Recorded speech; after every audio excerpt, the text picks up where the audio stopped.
무속은 예로부터 권력과 밀접한 관계가 있었습니다. 최근에는 정치와 무속의 결합 의혹이 불거지면서 논란이 되고 있는데요.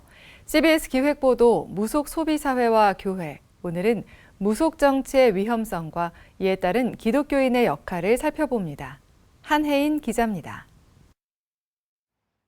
무속은 예로부터 권력과 밀접한 관계가 있었습니다. 역사적으로 살펴보면 조선시대 명성황후는 무당을 불러 구술했고 고려시대 태조 왕건은 왕위에 오르기 전 무당과 함께 제사를 지냈다는 기록이 남아 있습니다.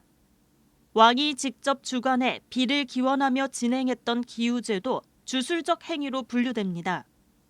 무속과 샤머니즘이 권력의 도구로 활용된 겁니다. 최근에는 윤석열 대통령의 무속 정치 논란을 비롯해 정계가 무속과 밀접하게 연루돼 있다는 의혹이 이어지고 있습니다. 비상계엄령을 선포한 날짜까지도 그런 주술에 의존했다는 얘기가 파다하지 않습니까? 정말로 그랬는지 안 했는지는 모르겠습니다만 그런 얘기가 나올 정도로. 목회자와 신학자들은 정치인이 무속에 빠질 경우 국민을 위한 결정이 아닌 역술인이나 주술에 의해 행동하게 됨으로써 공적인 합리성과 책임감이 무시된다고 지적합니다. 개인이 당선되기 위해서 그렇게 한다고 하는 것은 개인의 문제로 볼 수도 있지만 문제는 중요한 정책 결정을 한다든지 정부 안에서 어떤 의사 결정을 하는데 무속에 기대서 한다든지 무속인에 기대서 한다든지 하는 것은 좀 동의하기 어려운 부분인 것 같아요.